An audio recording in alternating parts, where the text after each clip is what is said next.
que vocês acham da ideia de ouvir uma playlist só com sons ambientais de Marte? Pois é, para os mais curiosos, isso agora é possível. A NASA divulgou uma coleção de gravações com 5 horas de duração de barulhos emitidos no planeta vermelho. Dá só uma olhada.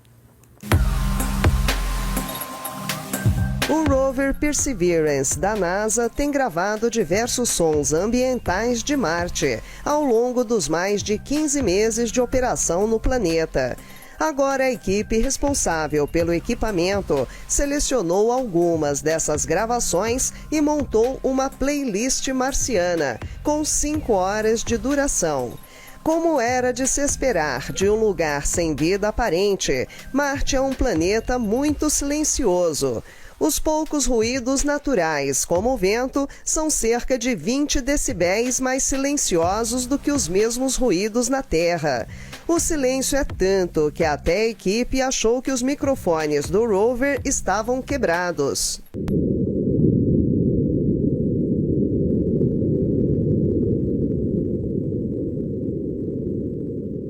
Com a análise desses áudios, os cientistas estão fazendo diversas descobertas.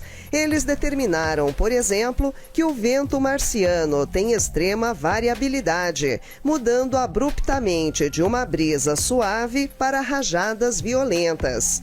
O Perseverance também capturou o som emitido pelo helicóptero Ingenuity, que ajuda o rover nas descobertas sobre o planeta vermelho.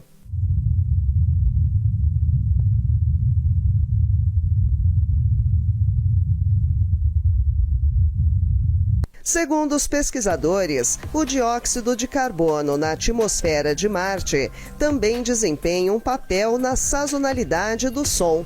À medida que a molécula congela nos polos marcianos durante o inverno, a atmosfera se torna menos densa, de modo que o volume de som varia cerca de 20% entre as estações marcianas.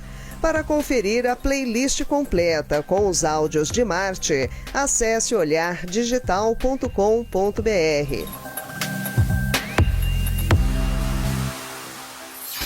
Esse universo é tão grande, por que os extraterrestres não estão entre nós viajando pela galáxia como ocorre na obra O Guia do Mochileiro das Galáxias, de Douglas Adams? Pois é, hoje o nosso colunista Marcelo Zurita vai tentar responder essa intrigante questão. Está no ar o quadro Olhar Espacial.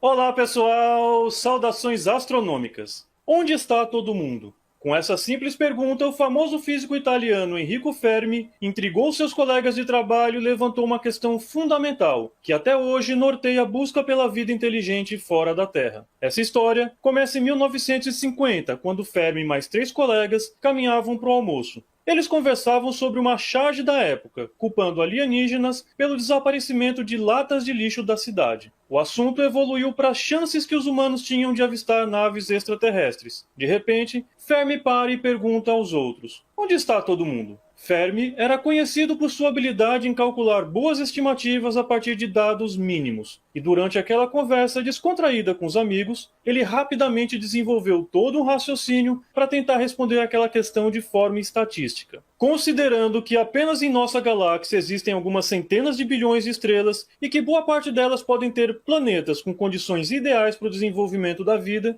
existe uma grande probabilidade de que, em alguns desses planetas, a vida evoluiu para formas inteligentes e tecnológicas como na Terra. E considerando que a civilização humana só se tornou tecnológica muito recentemente, certamente muitas dessas civilizações extraterrestres seriam bem mais desenvolvidas que nós. Tão desenvolvidas que poderiam viajar pela galáxia, explorando novos mundos e novas civilizações. Então, onde estão todos eles? Por que não há presença de alienígenas nem de seus artefatos aqui na Terra? E por que até hoje não recebemos nenhum sinal das civilizações extraterrestres em nossos radiotelescópios? Eis o paradoxo de Fermi. Responder a essas questões não é nada simples, mas a gente tenta. Uma das explicações é que ao longo do caminho do desenvolvimento da vida em um planeta, até gerar uma civilização tecnologicamente avançada, a vida precisa superar algumas barreiras evolutivas que funcionam como filtros. No entanto, se imaginarmos que a Terra é um planeta habitável típico, mesmo que esses filtros eliminem boa parte das chances, ainda haveria um grande número de civilizações inteligentes avançadas, dada a enorme quantidade de planetas semelhantes ao nosso que existem. Então, talvez a humanidade esteja no pioneirismo da evolução. Seríamos uma das primeiras civilizações a se desenvolver tecnologicamente. Ou talvez exista um grande filtro que impede que a imensa maioria das civilizações do universo alcancem a tecnologia para se comunicar ou viajar pelo espaço. A hipótese do grande filtro considera duas possibilidades. A primeira é que a humanidade é rara porque somos uma das poucas civilizações que conseguiram passar por esse filtro, que poderia ser o surgimento da vida ou o desenvolvimento do raciocínio lógico, por exemplo. A outra possibilidade é que ainda não passamos por esse grande filtro, o que nos levaria à conclusão de que a gente tá lascado.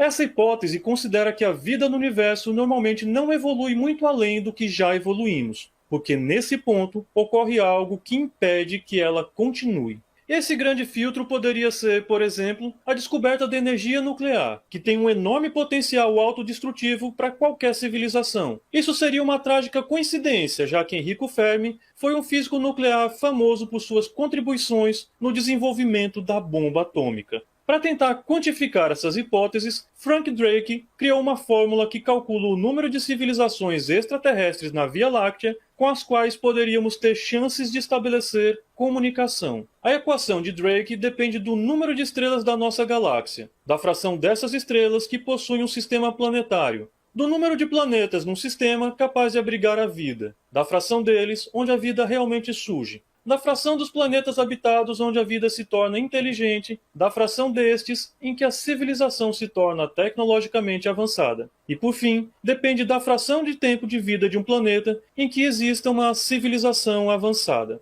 Só que algumas dessas incógnitas ainda são muito subjetivas, e pequenas alterações em seus valores podem implicar em grandes variações nos resultados. Carl Sagan, num dos episódios de Cosmos, propôs alguns valores para essa equação, com alguma variação apenas no último parâmetro. Sagan concluiu que, numa abordagem pessimista, o número de civilizações como a nossa na Via Láctea talvez não passe de 10, mas sendo otimista, talvez existam centenas de milhões de civilizações avançadas na nossa galáxia. Então, onde estão os alienígenas? A melhor forma de resolver o paradoxo de Fermi seria encontrar evidências conclusivas da existência de civilizações alienígenas avançadas. Mas com essa questão, Fermi também nos alerta para a importância de preservarmos o nosso planeta e a vida que aqui existe, porque talvez essa vida seja muito mais rara do que a gente imagina. Bons céus a todos e até a próxima!